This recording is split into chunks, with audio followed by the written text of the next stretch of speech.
নে, আমার রক্ত নে, কিন্তু আমার ছেলেকে ছেড়ে দে। না না না, ছাড়ো আমাকে, না, ছাড়ো ছাড়ো।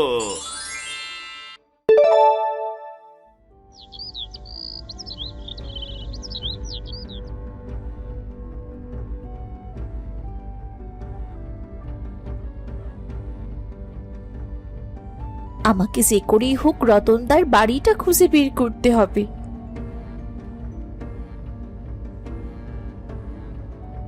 কিন্তু কিন্তু আমি বাড়িটা খুঁজে পাচ্ছি না কেন? সিধুদা, সিধুদা দাঁড়াও।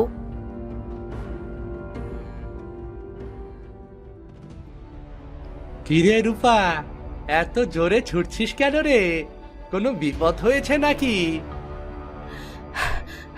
রতনদার বাড়িটা কোন দিকে কেন যেন খুঁজে পাচ্ছি না, তাড়াতাড়ি বলো, খুব জরুরি। রতনদার বাড়ি? সে তো তুই খুঁজে পাবি না। খুঁজে পাবো না কেন? কারণ সেটা এখন মায়াজালে বন্দি আছে। তুই কি ভেবেছিস সবাইকে সত্যিটা জানিয়ে দিবি? এত সহজ, এত সহজ না। তার মানে তুমি, তোমাকেও জাদুর জালে আটকে ফেলেছে?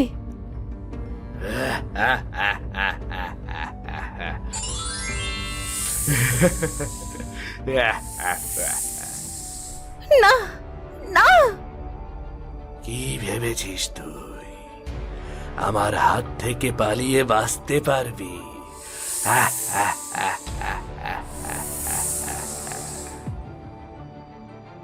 হে সৃষ্টিকর্তা, আমাকে সাহায্য করো, দয়া করো আমায়।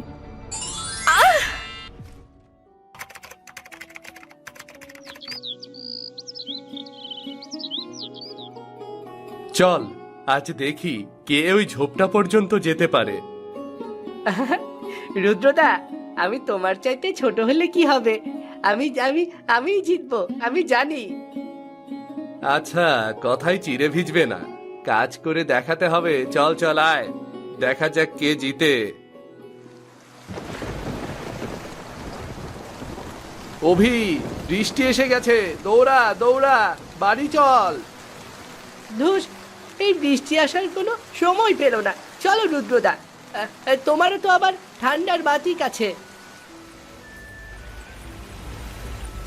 আরে রুদ্রদা, ওটা কি? তাই তো, ঘাসের মধ্যে কি যেন নড়ছে মনে হয়। রুদ্রদা, দেখো দেখো, একটা মাছ রুদ্রদা, মাছের পানিতে মাছ। আরে আরে, সত্যি তো, এখানে মাছ এলো কোত্থেকে?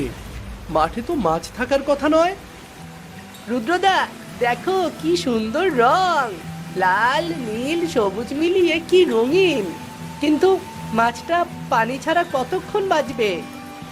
এমনও হতে পারে এই বৃষ্টির পানিতেই মাছটা ভালো আছে। চলো মাছটাকে আমরা বাড়িতে নিয়ে যাই, বাবাকে দেখাবো, মাছটা পুষবো, কি বলো? চল, কিন্তু যত্ন করে রাখতে হবে কিন্তু। মাছ পোষা কিন্তু মহা ঝক্কি। আরে কিচ্ছু হবে না, ওকে রাজপ্রাসাদ বানিয়ে দেব।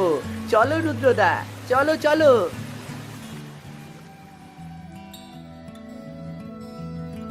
ছেলেটা এমন বৃষ্টির মধ্যে কোথায় বের হলো ভাই? আমার তো খুব চিন্তা হচ্ছে। আরে ভাই, অত চিন্তা করিস না, ওরা ভালোই থাকবে। অভি আর রুদ্র সারাদিন গ্রামে টই টই করে ঘুরে বেড়ায়। আমার ছেলেটা খুশি থাকলেই আমি খুশি। তা ঠিক, অভি আসার পর থেকে রুদ্রকে বেশ হাসি খুশি দেখা যায়। বাপ মা মরা ছেলে অভি রুদ্রর সাথে অল্প দিনেই বেশ বন্ধুত্ব হয়ে গেছে।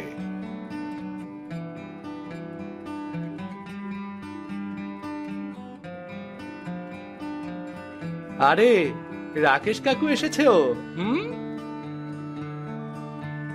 কি মজা কি মজা। হ্যাঁ কাকু, তুমি অনেকদিন পর পর আসো তো।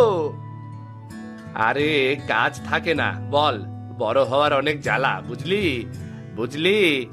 আর তোরা বড় হ, তখন বুঝবি, এখন আর বুঝবি না তোরা। অভি ছোট হলেও আমি তো বড় হয়েছি কাকু। আমি মোটেও ছোট নই। তুই ছোট, আমি বড়। মোটেও না, আমি তোমার মতো বড় না হলেও আমিও বড়। আরে থাম থাম, কি শুরু করলি? আচ্ছা, তোরা ওই পাত্রে করে কি এনেছিস রে? আরে বাহ, মাছটা তো ভীষণ সুন্দর। আমরা এটাকে বুঝবো কাকু? এত সুন্দর মাছ আমরা এর আগে কখনো দেখিনি। বাড়ির পাশে মাঠে পেয়েছি। বাড়ির পাশে মাঠের মাছ ঘাস খাচ্ছিল নাকি রে? আরে কাকু, জমানো পানিতে পড়েছিল।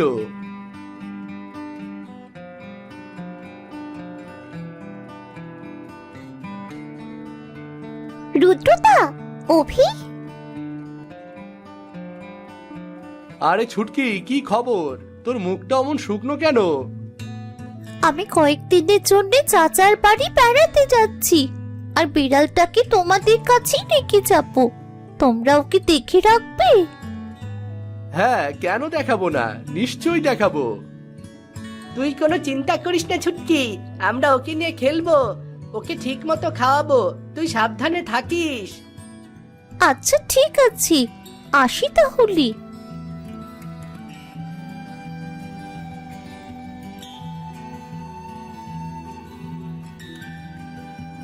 কিরে, তোদের ঘরে বেড়াল আর মাছ একসাথে থাকবে নাকি রে? দেখিস আবার বেড়াল যেন মাছ না খেয়ে ফেলে রে। আরে না কাকু, আমরা দেখে রাখবো। অন্য কারো বেড়াল হলে নিতাম না, ছুটকির বেড়াল বলেই নিয়ে নিলাম। মেয়েটার মা বাবা মারা গেছেন কিছুদিন আগে। অনাথ, অসহায় মেয়ে। তাই নাকি? ভারী দুঃখের ব্যাপার। আরে রুদ্রদা, এখানে দাঁড়িয়ে দাঁড়িয়ে গল্পই করতে থাকবে, চলো এদের ঠিকঠাক রাখার ব্যবস্থা করি। হ্যাঁ হ্যাঁ, গল্পে গল্পে ভুলেই গিয়েছিলাম রে। কাকু, তুমি খাওয়া দাওয়া করে নাও, আমরা এদেরকে ঠিকঠাক করে রাখি।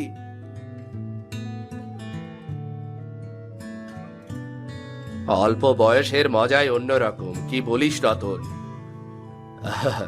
হ্যাঁ, তা তো অবশ্যই।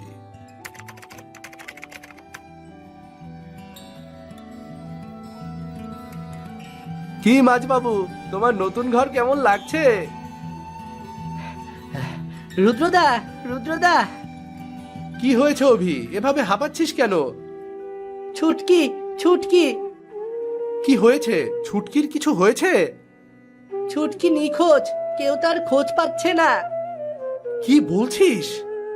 হ্যাঁ রুদ্রদা, বেশ কিছুদিন হয়ে গেল ওরা কেউ ছুটকিকে খুঁজে পাচ্ছে না। ছুটকি? না, এটা হতে পারে না। কিভাবে কিভাবে কি করে হয়েছে? আমি ছুটকির খোঁজে যাচ্ছি রুদ্রদা। আমার কেন যেন মনে হচ্ছে মেয়েটা বিপদে পড়েছে। অভি, তুই একা যাস না, বিপদ হতে পারে। আমি বিপদ ভয় করি না রুদ্রদা, আমাকে যেতেই হবে। ছুটকি আমার বোনের মতো, তুমি ভেবো না রুদ্রদা, আমি ঠিক ফিরে আসব। তুমি বাবাকে দেখে রেখো। হে সৃষ্টিকর্তা, ছেলেটার কোনো বিপদ হতে দিও না।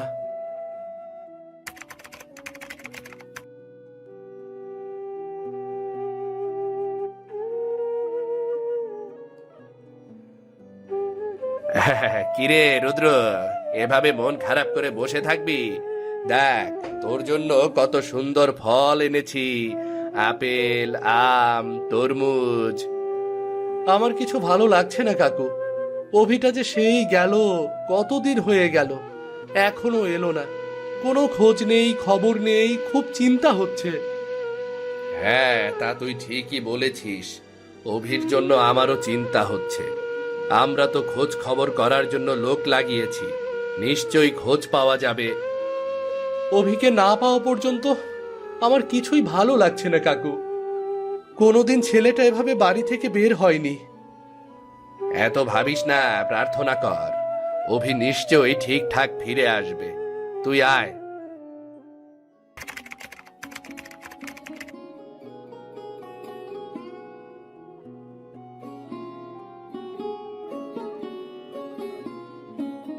রুদ্রবাবু, রুদ্রবাবু, কোথায় রে? আরে কাকু, তুমি? হ্যাঁ, আমার গম্ভীর রুদ্রবাবুর জন্য আমি জামা নিয়ে এসেছি। এদিকে আয়। পরিয়ে দেই, দেখি গায়ে লাগে কিনা।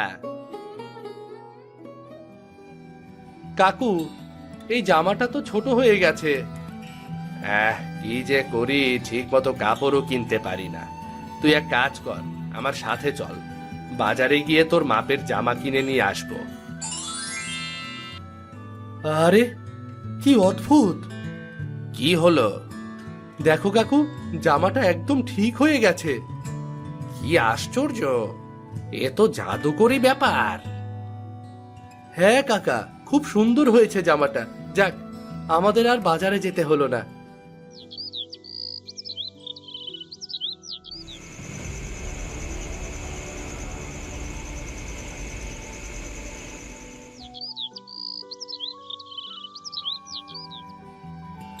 মাছটা কোথায় গেল? কোথায় গেল মাছটা? কোথায় গেল মাছটা?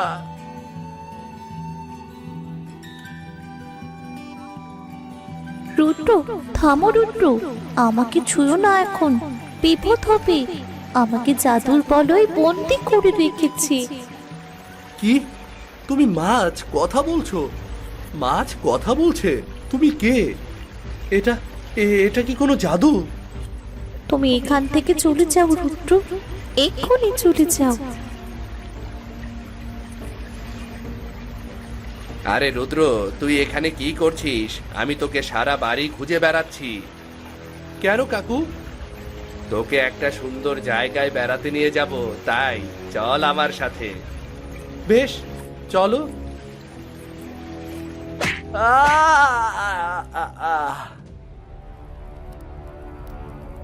চিৎকার করে কোনো লাভ হবে না রুদ্র। তুমি? আমি রূপা, তোমার বাড়ির পাশে মাঠের মাছ। বাড়ির পাশে মাঠের মাছ? হ্যাঁ, আমি নিজের জীবন বাঁচাতে নিজের আত্মাকে মাছে পরিণত করেছিলাম। তুমি কি বলছো এসব? শোনো তাহলে, আমি এক জাদুকরের শিষ্য ছিলাম। আমার জাদু শেখার উদ্দেশ্য ছিল মানুষের মঙ্গল সাধন। কিন্তু কিন্তু কি? সে জাদুকর অশুভ শক্তির পূজা করত, অনাথ ছেলে মেয়েদের বলি দিত, কারণ ওদের ভালোবাসার কেউ নেই। ভালোবাসার যে রক্ষা শক্তি, সেটা ওদের নেই। এরা বলির জন্যে উপযোগী ছিল। কি ভয়ঙ্কর! আমি সব জেনে ফেলি, সবাইকে সাবধান করে দিতে চাই, কিন্তু জাদুকর সব বুঝে যায় আর আমাকে মারার জন্যে চেষ্টা করে। আমি নিজের জীবন বাঁচানোর জন্যে জাদুকরের সেই শক্তি ব্যবহার করে মাছে রূপান্তরিত হই। সৃষ্টিকর্তার সাহায্যে সেই মাটির জমানো পানিতে নতুন জীবন ফিরে পাই, আর জাদুকর সাময়িকভাবে তার শক্তি হারিয়ে ফেলে। তারপর? যতদিন সেই মাঠে ছিলাম, কেউ আমার কোনো ক্ষতি করতে পারেনি। কিন্তু তোমরা যেদিন আমাকে সেই মাঠ থেকে বাড়ি নিয়ে গেলে, আমার সেই রক্ষা বলয় ভেঙে যায়। জাদুকর আমাকে তোমাদের বাড়ি থেকে নিয়ে আসে, আর এখন আমাকে মানুষে রূপান্তরিত করেছে, শুধুমাত্র আমায় শাস্তি দেবে বলে। সে কি? জাদুকর আমার বাড়ি থেকে তোমাকে নিয়ে আসে? হ্যাঁ, নিজেকে সুরক্ষিত রাখা আমার কাজ না। আমার কাজ অনাথ ছেলে মেয়েগুলোকে ওই জাদুকরের হাত থেকে রক্ষা করা। আমি অনেকবার ব্যর্থ হয়েছি, এবার আর হতে চাই না। তবে ওই জাদুকর খুব ভয়ানক। কিন্তু কে সেই জাদুকর? কাকু, কাকু তুমি এসেছো? এখানে নাকি এক ভয়ঙ্কর জাদুকর আছে। চলো কাকু, আমরা জলদি পালিয়ে যাই। রুদ্র, তুই এখনো বুঝতে পারিসনি, আমি সেই জাদুকর। কি বলছো তুমি কাকু? হ্যাঁ, আমি এক অসীম শক্তির বন্দনা করি। এই শক্তির জন্য অনাথ ছেলে মেয়েদের বলি দিতে হয়। ছুটকি আর অভিকে আমি বলি দিয়েছি। কি বলছো তুমি এসব? ছুটকি, অভি? তুমি কত নিষ্ঠুর, কত জঘন্য! তুমি কতগুলো নিরীহ জীবন নষ্ট করেছো। চুপ কর, চুপ কর। তোর জন্য আমার সাধনা নষ্ট হয়ে গিয়েছিল। অসীম শক্তি আমাকে শাস্তি দিয়েছিল। আজ এত বছর পর যখন আমি আবার সুযোগ পেয়েছি, এটা আর হারাবো না, আমি আর হারাবো না।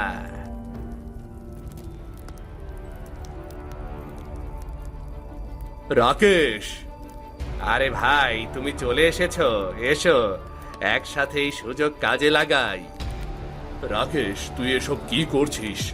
রুদ্রকে বন্দি করে রেখেছিস কেন? দরকার আছে তাই বন্দি রেখেছি। আমার ছেলেকে ছেড়ে দে রাকেশ, আমি ওকে বাড়ি নিয়ে যেতে এসেছি। ভাগ্যিস ওকে খুঁজতে খুঁজতে আমি এদিকেই এসেছিলাম। এসব মেকি আদর বাদ দাও ভাই, তুমি আমার সাথে যোগ দাও।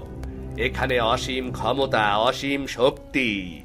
এই রুদ্র তো আসলে অনাথ, তুমি শুধু দয়া করে ওকে রেখেছো, লালন পালন করছো। ওকে বাঁচিয়ে রেখে কি লাভ হবে ভাই, বলো তো? আমি অনাথ? হ্যাঁ, তোকে রতন এক মেলা থেকে কুড়িয়ে পেয়েছিল। আমি তখন থেকেই তোকে বলি দেওয়ার পরিকল্পনা করছিলাম, কিন্তু এই রূপার জন্য সব নষ্ট হয়ে গেল। ওই রতনকে সব জানিয়ে দিতে চেয়েছিল। এরপর আবারও তোর বাড়ির পাশের মাঠে থেকে প্রতিদিন তোকে রক্ষা করে গেছে, আমি বুঝতে পারিনি। তোর বাড়ির মাছ রূপে থেকে যখন তোকে রক্ষা করে যাচ্ছিল, তখন আমার সন্দেহ হয়, আমি তাই ওকে নিয়ে আসি। আমি কোনো খারাপ কাজ করতে চাইনি, তুমি আমাকে ধ্বংস করতে চেয়েছিলে। সৃষ্টিকর্তার সাহায্যে আমি তোমার শক্তি ব্যবহার করে নিজেকে মাছে রূপান্তর করেছিলাম, আর এতে তোমার শক্তি নষ্ট হয়ে গিয়েছিল। আর সেটা খুব ভালো কাজ হয়েছে।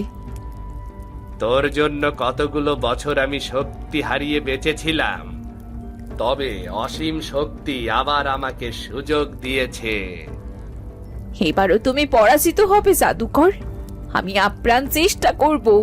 যদিও অভি বের হয়ে চলে যাওয়ায় আমি অভিকে বাঁচাতে পারিনি, আর সুটকিকেও বাঁচাতে পারিনি, কিন্তু এই নিষ্পাপ বাচ্চাগুলোকে তুমি যেভাবে কষ্ট দিয়ে মেরেছো না, সৃষ্টিকর্তা যেন তার চাইতে বেশি কষ্ট তোমায় দেয়। চুপ কর পিশাচিনী, এবার আর কোনো ভুল করব না। এবার আগে তোকে শেষ করব, তোকে। রাকেশ, এসব বন্ধ কর। অনেক জঘন্য জঘন্য কাজ করেছিস তুই। এবার ওই মেয়েটি আর আমার ছেলেকে ছেড়ে দে। রুদ্র তো তোমার ছেলে নয় ভাই, ও আমার শক্তি অর্জনের মাধ্যমে আজকে ওকে বলে দিয়ে আমি আমার শক্তি বৃদ্ধি করব। না, আমি কিছুতেই হতে দেব না। আমাকে আমাকে ছেড়ে দে, ছেড়ে দে, আমাকে ছেড়ে দে। এবার দেখা যাক কে তোকে বাঁচায়। তোর তো কেউ নেই, তোর বাবা মা কেউ নেই, কেউ তোকে সত্যিকারের ভালোবাসে না। কে আসবে তোকে বাঁচাতে?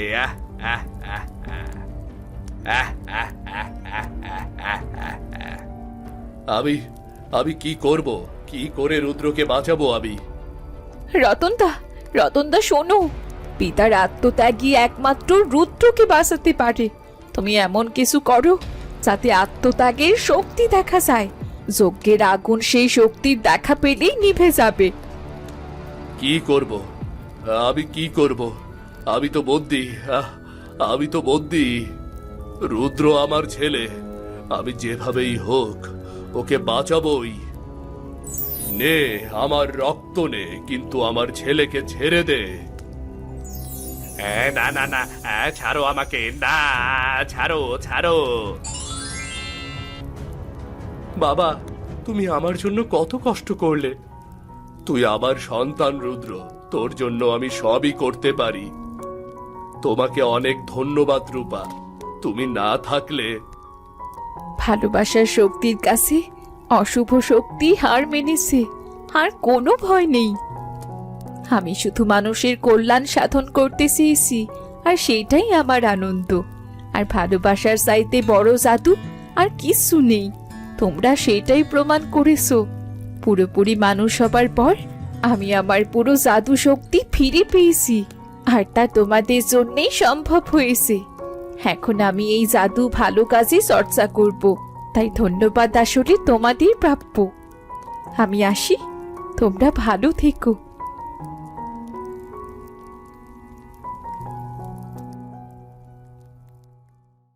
সব অভিশাপ ভেঙে গেছে। অভিশাপ?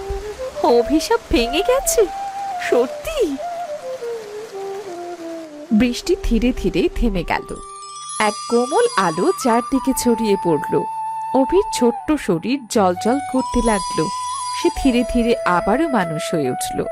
আর নীলিমার শরীর থেকে যেন এক অদৃশ্য শেকল ভেঙে গেল। অভি, অভি, তুমি মানুষ হয়ে গেছো। তুমি আবার আগের মতো হয়ে গেছো অভি।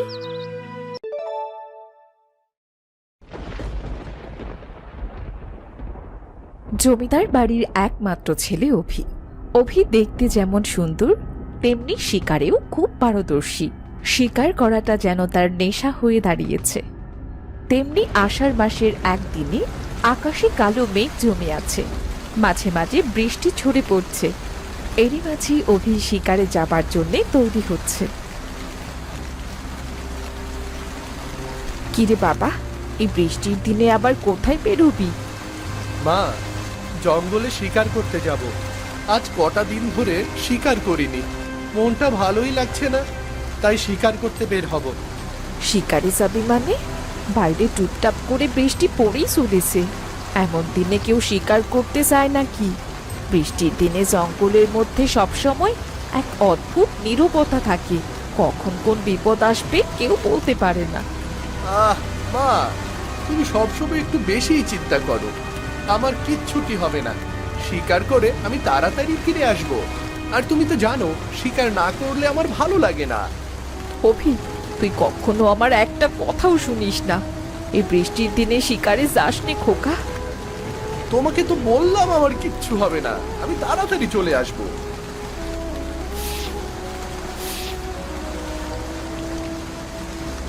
হায় সৃষ্টিকর্তা, ছেলেটা আমার একটা কথাও শোনে না। এই বৃষ্টির মধ্যেই শিকার করতে চলে গেল। আমার মনের মধ্যে কেমন কু গাইছে। সৃষ্টিকর্তা, আমার ছেলেটাকে দেখে রেখো, ওর যেন কোনো বিপদ না হয়। জঙ্গলের ভেতরটা আজ কত সুন্দর দেখা যাচ্ছে। মনে হচ্ছে আজ প্রকৃতি তার অপরূপ সাজে সেজেছে। দেখেই চোখ দুটো জুড়িয়ে যাচ্ছে।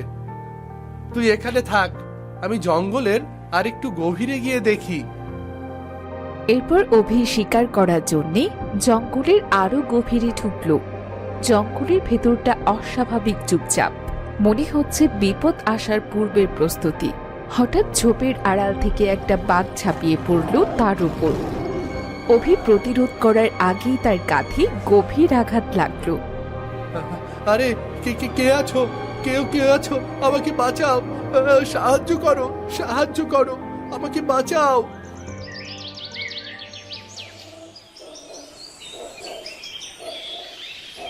রাতের বেলায় জ্ঞান ফিরল অভির।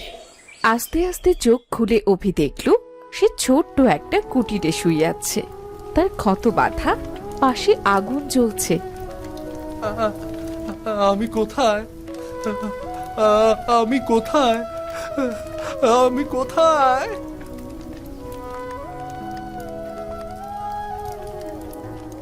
আরে না না, ওঠো না, তোমার ক্ষতে ঘা লাগবে, তুমি শুয়েই থাকো। কে তুমি? তুমি আমাকে এখানে কেন এনেছো? শান্ত হও, আমি কোনো পেতনি নই, আমি তোমার মতোই মানুষ। আমার নাম নীলিমা। আমি তোমাকে বাঁচানোর জন্যই এখানে এনেছি। এখানে যদি তোমায় না আনতাম, তাহলে এত সময় তুমি বাঘের পেটে চলে যেতে। বাঘ, তোমাকে অনেক ধন্যবাদ। তুমি না থাকলে আমি আজ মরেই যেতাম। থাক, ধন্যবাদ দিতে হবে না, অত কথা বলো না তো। এখন তুমি অনেক দুর্বল, আগে তুমি সুস্থ হও, তারপর ধন্যবাদ দিও। এখন একটু ঘুমানোর চেষ্টা করো। এভাবেই দিন কাটতে লাগলো। নীলিমা নিজের হাতে অভির সেবা করত, খাবার বানাতো, ঔষধি লতা পাতার গাছ দিয়ে অভির ক্ষত স্থান পরিষ্কার করত। ধীরে ধীরে অভি সুস্থ হতে লাগলো। নীলিমা, তুমি যদি আমাকে না বাঁচাতে আর এভাবে সেবা যত্ন না করতে, তাহলে হয়তো আমি বাঁচতাম না। তোমার এই ঋণ আমি কখনো শোধ করতে পারবো না, কখনো না। মানুষ হয়ে এটা আমার কর্তব্য ছিল, তাই করেছি। ধন্যবাদ দিতে হবে না। ঘরে কোনো খাবার নেই, তুমি থাকো, আমি জঙ্গল থেকে কিছু ফলমূল নিয়ে আসছি। দিলিবা, তুমি একটা মেয়ে হয়ে এই জঙ্গলের মধ্যে কেন থাকো? তোমার মা বাবা আত্মীয় স্বজন সবাই কোথায়? আমার কেউ নেই, এই জন্যই আমি জঙ্গলেই থাকি। কেউ নেই? তোমার এই গহীন জঙ্গলে থাকতে কি একটুও ভয় করে না? বনের মধ্যে কত হিংস্র জন্তু জানোয়ার থাকে। ভয় করলেও কি আর না করলেও বাকি, আমাকে তো এখানেই থাকতে হবে। তুমি সাবধানে থেকো, আমি এক্ষুনি খাবার নিয়ে আসি। এত অপরূপ সুন্দরী একটা মেয়ে এই গহীন জঙ্গলের মধ্যে কেমন করে থাকে কে জানে। আর মানুষের কোলাহল ছেড়ে কেনই বা এই গহীন জঙ্গলে থাকে সেটা আমাকে জানতেই হবে। বাহ, তুমি এইটুকু সময়ের মধ্যে এত পাকা পাকা ফল কোথা থেকে নিয়ে এলে? এই জঙ্গলে কোথায় কি আছে সেটা আমার খুব চেনা। এই জঙ্গলের কোনো কিছু খুঁজতে আমার বেশি দেরি হয় না। ওই পূর্ণিমার চাঁদের মতো মুখটা সব সময় অমন মলিন করে রাখো কেন বলো তো? ওসব তোমায় শুনতে হবে না, এগুলো জলদি করে খেয়ে নাও। এরপর নীলিমা ঘরের এক কোণে চুপ করে বসে পড়ল। নীলিমা অভির সাথে তেমন কোনো কথাই বলল না, সব সময় চুপচাপই থাকতো। হঠাৎ ঝমঝম করে বৃষ্টি পড়তে শুরু করলো। নীলিমা, তুমি কিছু লুকাচ্ছ তাই না? তোমার কোনো সমস্যা থাকলে তুমি আমার কাছে বলতে পারো, আমি তোমাকে সাহায্য করব। তুমি বিপদে পড়েছিলে, তাই আমি তোমায় সাহায্য করেছি। তোমার জীবনে সবকিছু জানতে নয়। কিন্তু সবকিছু জানা ভালো না, আর সব কথাই কিন্তু খুঁজো না। ফলগুলো খেয়ে ঘুমিয়ে পড়ো। এভাবেই কেটে গেল আরো কিছুদিন। অভি তখন পুরোপুরি সুস্থ হয়ে উঠল। আস্তে আস্তে অভি নীলিমার সৌন্দর্যে মুগ্ধ হল। একদিন বৃষ্টি ভেজা বিকেলে অভি নীলিমার সামনে দাঁড়িয়ে বলল, নীলিমা, আজ কয়টা দিন ধরে আমি তোমার রূপে গুণে মুগ্ধ হয়ে গেছি। আমি তোমায় অনেক ভালোবেসে ফেলেছি। আমি তোমাকে বিয়ে করতে চাই নীলিমা। না না, এটা কখনোই সম্ভব নয়। এই কথা আর কখনো বলো না। কিন্তু কেন নীলিমা? আমি তোমাকে অনেক সুখে রাখবো। তাছাড়া আমি তোমাকে অনেক ভালোবাসি। ভালোবাসলেই যে বিয়ে করতে হবে সেটা নয়, কিছু চাওয়া পাওয়া অপূর্ণতেই সুন্দর। নীলিমা, তুমি কি ভালোবাসা পছন্দ করো না, নাকি আমাকে তোমার পছন্দ হয়নি বলো? অভি, এখানে পছন্দ অপছন্দের কোনো ব্যাপার নয়। আমি তোমায় বিয়ে করতে পারবো না। তাহলে কি সমস্যাটা সেটা আমায় বলো। কারণ এতে তোমারই ক্ষতি হবে, তাই আমি তোমায় বিয়ে করতে পারবো না। ক্ষতি হবে তোমার সাথে থাকলে? যে আমার প্রাণ বাঁচালো তার সাথে থাকলে কোনো ক্ষতি না, বরং লাভই হবে। অভি জেদ করো না।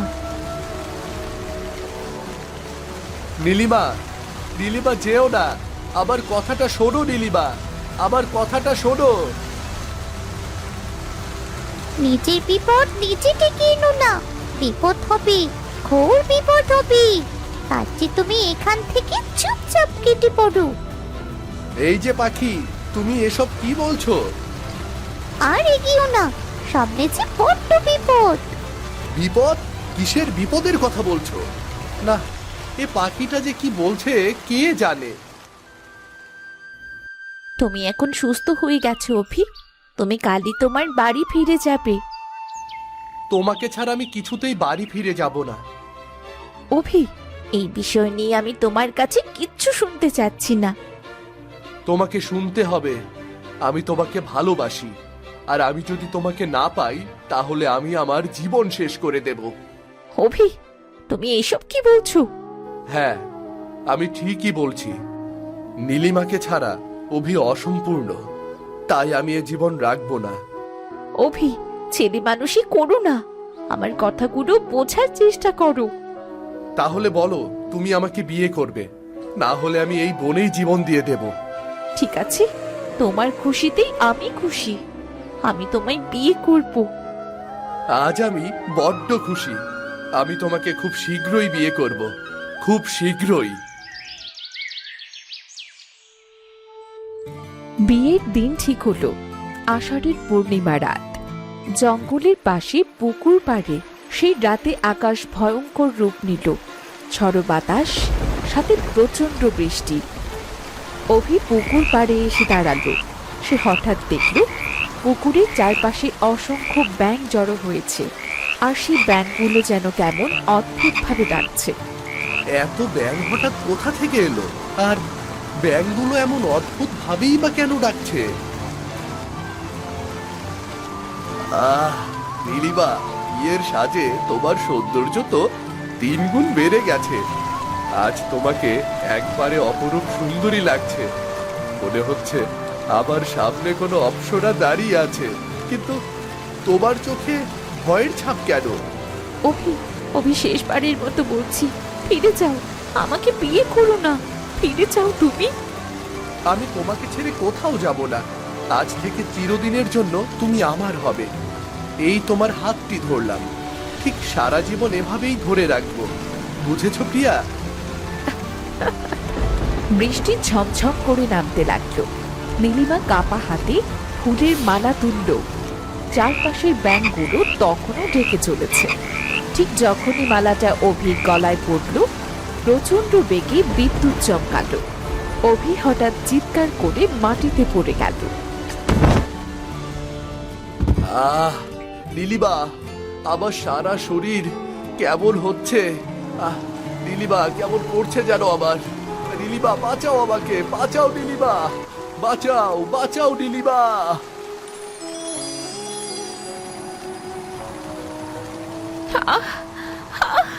আমি পারলাম না, তোমাকে আমি বাঁচাতে পারলাম না।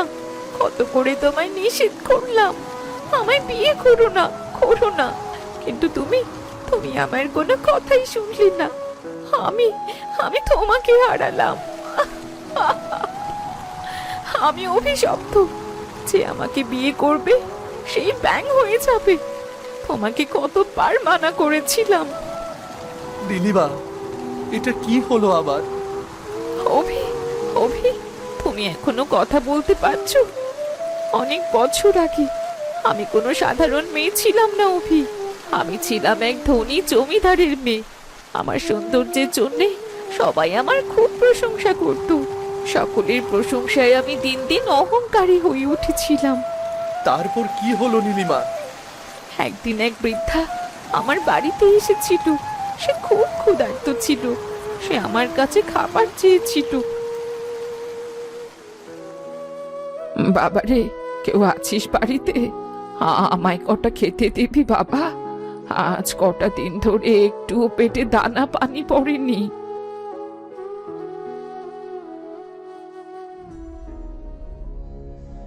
ছি, কেমন কুৎসিত দেখতে এই মহিলা। এ আমার বাড়িতে কেন ঢুকেছে? আমার সামনে থেকে দূর হও বলছি। মারে, আমায় কিছু খেতে দে না মা। একটু খেতে পেলেই আমি চলে যাব।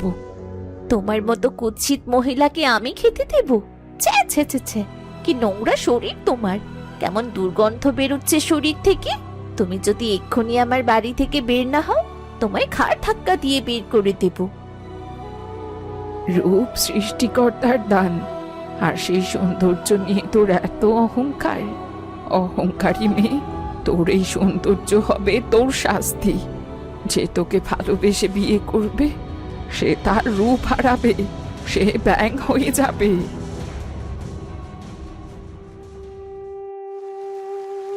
তারপর থেকে এই জঙ্গলে আমি একাই থাকি। যারা আমায় ভালোবেসেছে সবাইকে আমি হারিয়েছি। আমি চাইনি তোমারও এই পরিণতি হোক, কিন্তু তুমি তুমি তো আমার কোনো কথাই শুনলে না। তাহলে এটা তোমার দোষ না? এটা আমার অহংকারের শাস্তি। আমার অহংকার আমার জীবন থেকে সবকিছু কেড়ে নিয়েছে। মানুষ মাত্রই ভুল করে, কিন্তু সবাই তো নিজের ভুলের এত বড় শাস্তি পায় না। তুমি এইসব কি বলছো?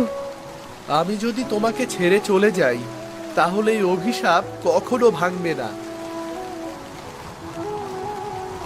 পুকুরের পানি ঘূর্ণি হয়ে উঠল।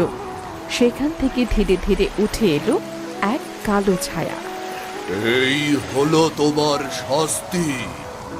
দয়া করো, দয়া করো, এবার অভিকে ফিরিয়ে দাও। অহংকার আমি করেছি, তাহলে শাস্তি তো আমিই পাবো। অভিকে মুক্ত করে দাও, না হয় আমাকেও ব্যাঙ বানিয়ে দাও।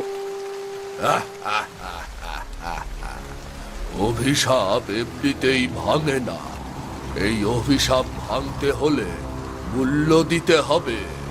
কি মূল্য দিতে হবে বলো? অভির জন্যে আমি সবকিছু পারবো। তুমি চিরদিনের জন্য এই জঙ্গলের অন্ধকার জলে বন্দি থাকবে, আর কখনো মানুষ হয়ে ফিরতে পারবে না। তাহলে তাহলে অভি কি আবার আগের মতো মানুষ হতে পারবে? হ্যাঁ, পারবে। আমি রাজি, অভিকে মুক্ত করে আমাকে বন্দি করো। না, এটা হবে না। আমি তোমাকে ভালোবাসি, তোমাকে হারিয়ে আমি মুক্তি চাই না। অভি, তুমি এসব কি বলছো?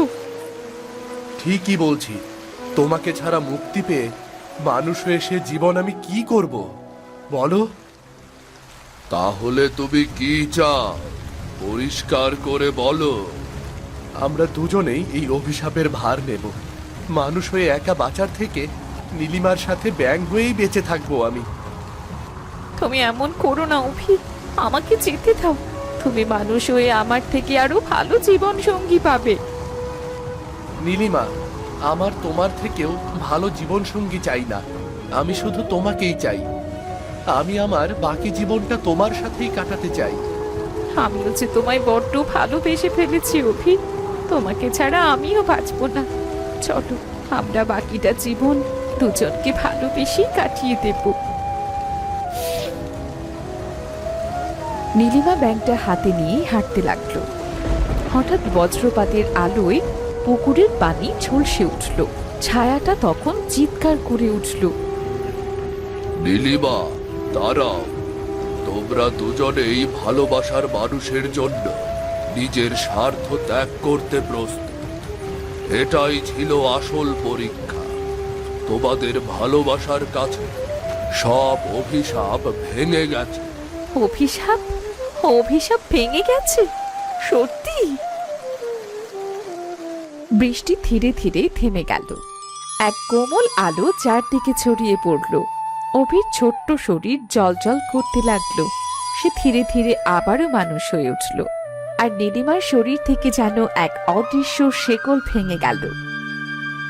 অভি, অভি, তুমি মানুষ হয়ে গেছো। তুমি আবার আগের মতো হয়ে গেছো অভি। হ্যাঁ নীলিমা, আমি আবার মানুষ হয়ে গেছি। সত্যিকারের ভালোবাসার কাছে সবকিছু হার মানে। তোমরা নিজের চেয়ে অন্যকে বড় করেছো, তার জন্য আজ থেকে তোমাদের মাঝে আর কোনো অভিশাপ থাকলো না। তোমরা সব সময় এভাবেই থেকো। আমি আমি তো ভেবেছিলাম আমি চিরকাল একাই থাকবো। এখন আর না, আজকের পর থেকে সারা জীবন আমার সাথেই থাকতে হবে। আমাকে ছেড়ে কোথাও যেতে দেব না। আজ থেকে সারা জীবন তোমার সাথেই থাকবো, কোথাও যাব না।